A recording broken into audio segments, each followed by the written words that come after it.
म्हणून मी अजितदादा पवारांना नेहमी जातीवादी माणूस म्हणतो। अजितदादा पवारांना मी कारखानदाराचा, वतनदारांचा, भांडवलदारांचा, कॉन्ट्रॅक्टरदारांचा नेता आहे असं मी नेहमी अजितदादा पवारांवर बोलत आलोय। विधानसभेला ओबीसी आपल्यापासून दूर गेलाय हे शरदचंद्रजी पवारांसारख्या चाणाक्ष राजकारण्यानं ओळखलंय, म्हणून त्यांनी मंडल यात्रा कुठून काढली तर नागपूरवरून काढली। शरदचंद्रजी पवार हे दुतोंडी मांडूळ म्हणण्याचं कारण असं की शरदचंद्रजी पवारांनीच महाराष्ट्रामध्ये ओबीसीचं आरक्षण संपवलंय, जरांगेंना मोठं केलंय, त्यांच्या आंदोलनाला रसद पुरवली, खतपाणी घातलंय आणि ओबीसीची जी मसलत होती, ओबीसी आरक्षण किंवा मंडल आयोग, ही ओबीसींची मसलत होती। शरदचंद्रजी पवारांनी फुले शाहू आंबेडकरांचं नाव घेऊन ही ओबीसींची मसलत बुडवलेली आहे।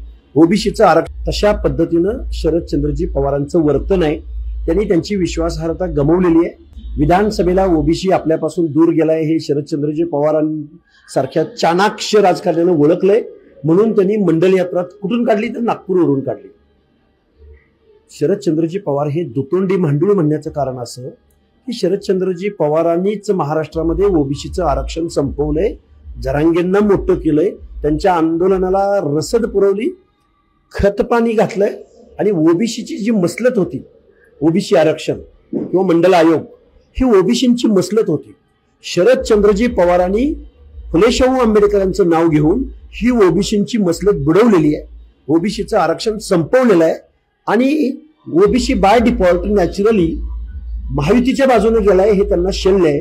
म्हणून शरदचंद्रजी पवार दुतोंडी वागतायत, एका बाजूला जरांगेला मोठं करतायत आणि दुसऱ्या बाजूला आपल्या चेल्या चपाट्याला ज्यांची अवकात नाही, कुवत नाही, त्यांना मंडल यात्रा काढायला लावतायत।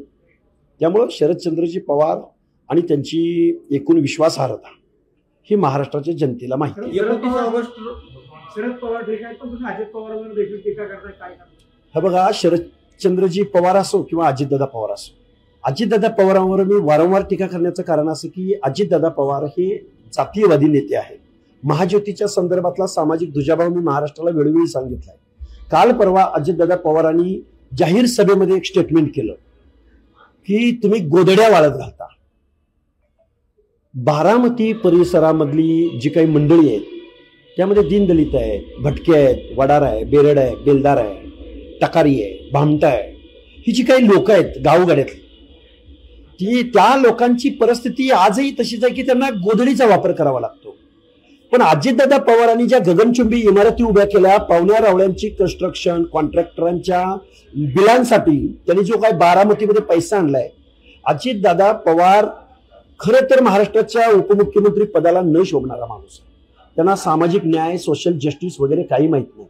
गरिबांबद्दल, दलितांबद्दल, भटक्यांबद्दल कशा पद्धतीनं बोलावं, गोधड्या आमच्या कंपाऊंडवर वाळत घालू नका म्हणणं म्हणजे हे असंवेदनशील पद्धतीपणाचं लक्षण आहे। आणि अजितदादा पवारांचं ज्ञान, नॉलेज आणि घटनेप्रती, दीनदलितांप्रती, भटक्यांप्रती त्यांची जी भावना आहे ती वेळोवेळी व्यक्त करत असतात। म्हणून मी अजितदादा पवारांना नेहमी जातीवादी माणूस म्हणतो। अजितदादा पवारांना मी कारखानदाराचा, वतनदारांचा, भांडवलदारांचा, कॉन्ट्रॅक्टरदारांचा नेता आहे असं मी नेहमी अजितदादा पवारांवर बोलत आलोय। अजित पवार असतील किंवा रोहित पवार असतील यांच्यामध्ये नेहमी संघर्ष पाहायला मिळतो, या संघर्षाकडे तुम्ही कसं बघता? कालही आपण पाहिलं की त्यांनी सांगितलं की बावकीकडे लक्ष द्या आणि हिंदी म्हणलं की बावकीमुळे तो निवडून आलाय। अजितदादा पवार असोत की शरद पवार असोत यांनी नेहमी भावकी नव्हे, भावकी लांब कुटुंबापुरतं बघत आलेत, कुटुंबापुरतं। मला सांगा, सुप्रिया सुळेंना उत्कृष्ट संसदपटूचा पुरस्कार मिळतो, त्या सुप्रिया सुळे कधी ओबीसीच्या प्रश्नावर बोललेत? त्या सुप्रिया सुळे कधी दलितांच्या प्रश्नावर संसदेमध्ये बोललेत? त्या सुप्रिया सुळे कधी गावगाड्यातल्या प्रतारित, शोषित, पीडित माणसावर बोललेत?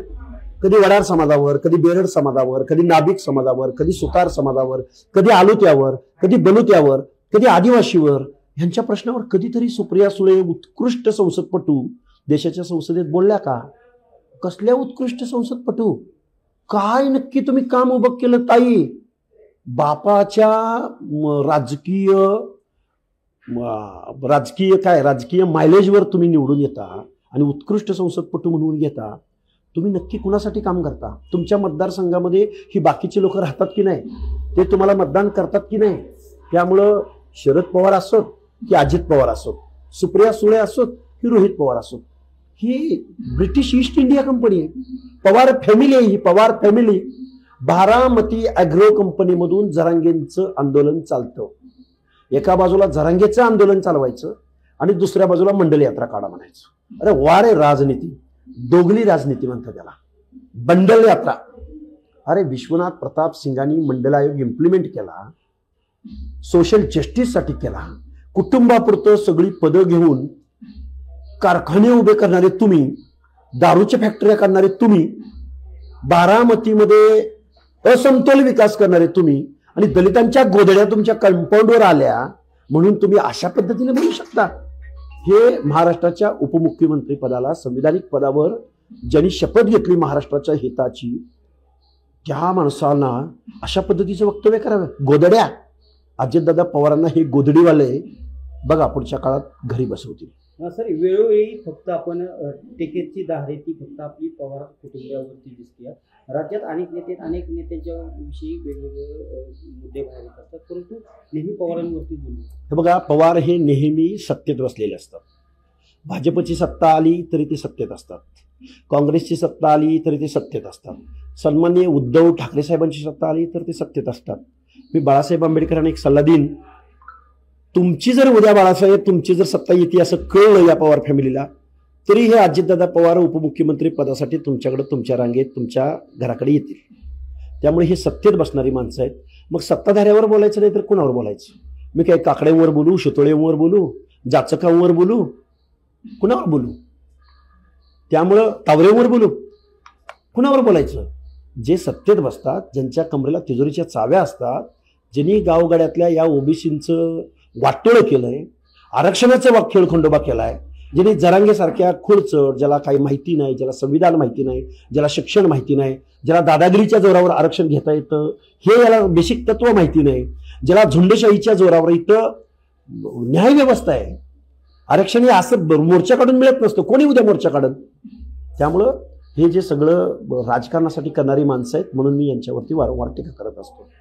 जरांगे आता मुंबईला निघालेले आहेत, तिथं आंदोलन करणार आहेत आणि आरक्षण घेतल्याशिवाय माघारी फिरणार नाही असं म्हणतात.